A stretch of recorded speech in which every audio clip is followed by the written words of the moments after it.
Hello girls, hello. કેમ છો? મજામાં. ઓકે, કેવો રહ્યો એક પહેલમાં કોર્સ તમારો ગ્રાફિક ડિઝાઇનિંગનો? મસ્ત. ઓકે, તો હવે આગળનો શું પ્લાન છે પ્રાચી મેમ તમારો? મારી હમણાં ઇન્ટર્નશિપ ચાલે છે ઓલરેડી ગ્રાફિક ડિઝાઇનમાં. ઓ વેરી નાઇસ. એટલે કોર્સ પતવા પહેલા જ ઓલરેડી તમને ઇન્ટર્નશિપમાં મળી ગઈ છે? ઓ વેરી એક નાઇસ. મહિનો અહીંયા બાકી હતો ને મને ઇન્ટર્નશિપ મળી ગઈ. ઓહો, સારું કહેવાય. સો ઇન્ટર્નશિપમાં અત્યારે શું છે મેઇન ગ્રીપ તમારી? ગ્રાફિક ડિઝાઇનિંગ કરો છો કે UI UX? Graphic design. Graphic designing કરો છો. ઓકે, સો આગળ તમારો પ્લાન એટલે હવે એ લાઈનમાં જવાનો છે. ઓકે, ધ્રુવી મેમ તમારું શું કહેવું છે આ કોર્સ વિશે?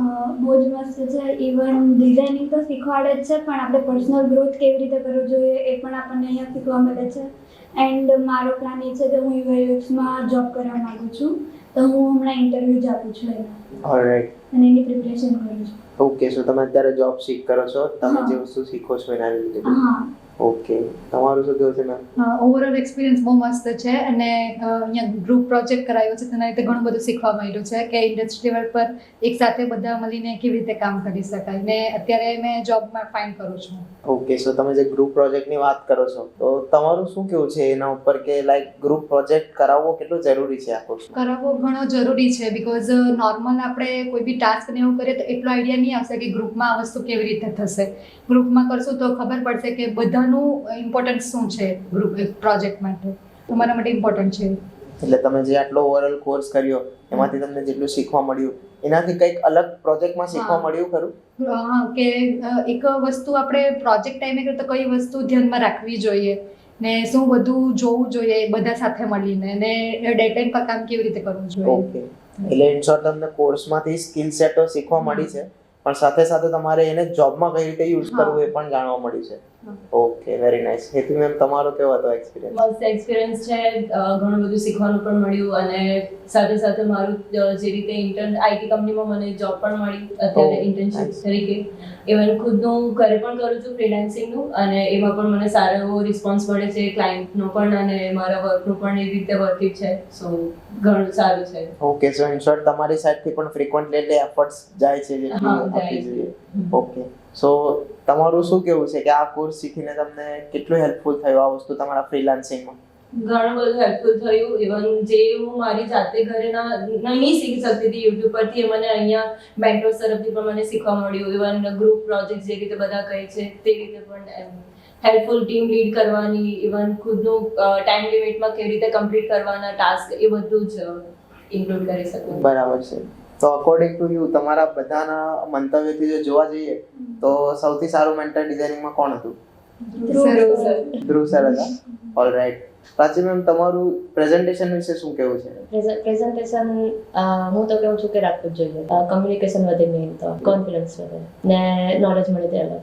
અચ્છા, સો તમારો ઘણું કોન્ફિડન્ટ બિલ્ડ થયું છે આ વસ્તુથી. ઓકે, ધ્રુવી મેમ તમે ફર્સ્ટ ટાઈમ આપ્યું છે અહીંયા પ્રેઝન્ટેશન કે પહેલા આગળ આપ્યું છે હતું? મારું કે મતલબ આપ્યું છે બટ 2 or 3 પીપલની વચ્ચે, જ્યારે અહીંયા મેં 10 to 12 પીપલની વચ્ચે આપ્યું છે તો મારો કોન્ફિડન્સ પણ બિલ્ડ થયો છે. ઇવન મને આઈડિયા આવ્યું છે કે હું મારો કોન્ફિડન્સ કયા લેવલ પર હજી લઈ જઈ શકું. જે ફોલ્ટ છે એ મને ફાઇન્ડ આઉટ થયા છે ત્યારે. Right right. Okay, so in short એમ કહેવા જઈએ તો કે તમારું જે એજ્યુકેશનલ ગ્રુમિંગ છે એની સાથે પર્સનલ ગ્રુમિંગ પણ તમારું એ થયું પણ છે. બિલ્ડ કર્યું છે. Okay, very nice. Ayush ma'am તમારે તો શું કેવું છે આ એક્સ્ટ્રા જે આપણે એક્ટિવિટીઝ કરી છે, પ્રેઝન્ટેશન તો છે જ, કોર્સ છે, એના સિવાય આપણે જે એક્સ્ટ્રા એક્ટિવિટી કરીએ છીએ એના ઉપર તમારું કંઈ કેવું છે ખરું?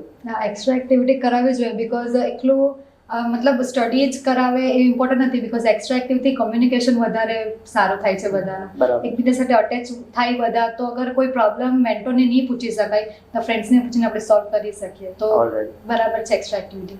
ઓકે, હેતુ મેમ તમારું શું કેવું છે લાઈક અહીંયાનું જે આપણું એટમોસ્ફિયર છે, મેન્ટર્સ લોકોનું તમારી સાથે બિહેવિયર છે, એના વિશે તમારે કશું કોઈ વાત કરવી અથવા જણાવવું હોય તેવું કંઈ?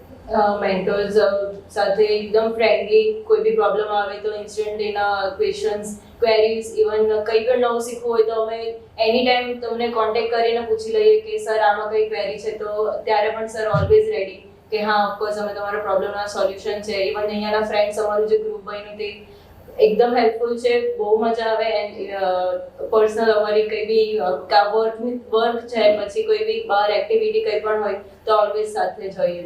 બરાબર છે.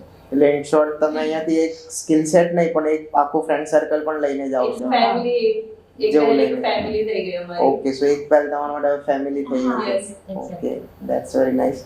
કે આના સિવાય એડિશનલી તમારે કશું કેવું હોય આપણા કોર્સ વિશે અથવા તો તમારા કોઈ ફ્યુચર પ્લાનિંગ્સ હોય તો?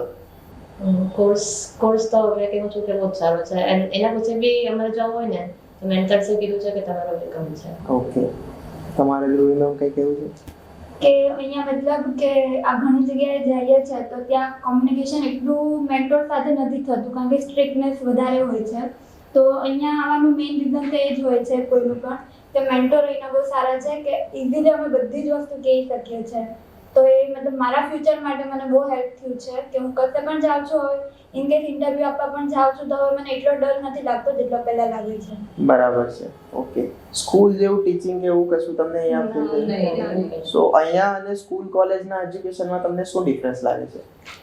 કોલેજીસમાં એવું છે કે ત્યાં છે ને એજ્યુકેશન થિયરિટિકલ વધારે મળે છે, પ્રેક્ટિકલ પર એટલું ધ્યાન નથી અપાતું. જ્યારે અહીંયા થિયરિટિકલ પણ એટલું છે અને પ્રેક્ટિકલ પર પણ એટલો જ ફોકસ કરવામાં આવે છે.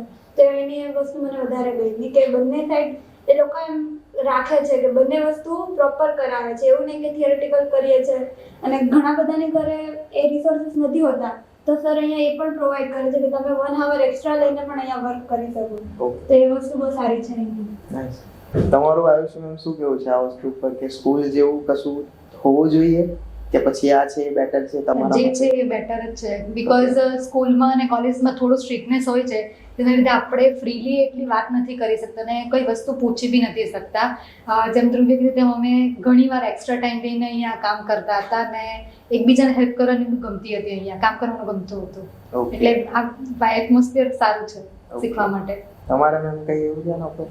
બસ સેમ જ કેમ કે જે અમે પહેલા પણ કીધું જે રીતે ફેમિલી એક બની ગઈ છે તો હવે ઓફકોર્સ ટાઈમ ઓવર વર્ક ઘરે ના કરી શકે, ઇવન જે જોબ પર કે ઓફિસ પર ના કરી શકે, અહીંયા એક પહેલ પર અમે કરીએ ટીમ વર્ક. ભલે અમારો 3 કલાકનો ટાઈમિંગ છે બટ હવે 4-5 કલાક પણ અમે બેસી અમને મેન્ટર્સ લોકો ના નથી પાડતા. એના માટે અમારે તમને થેન્ક યુ સો મચ કહેવું જોઈએ બીકોઝ તમારું એટલું ડેડિકેશન અને તમારું ફોકસ હતું તો આજે તમને અહીંયા સુધી પહોંચાડી શક્યા છે. ઓકે સો એના માટે thank you so much and તમારો એક્સપિરિયન્સ શેર કરવા માટે પણ thank you so much. Thank you sir. Yeah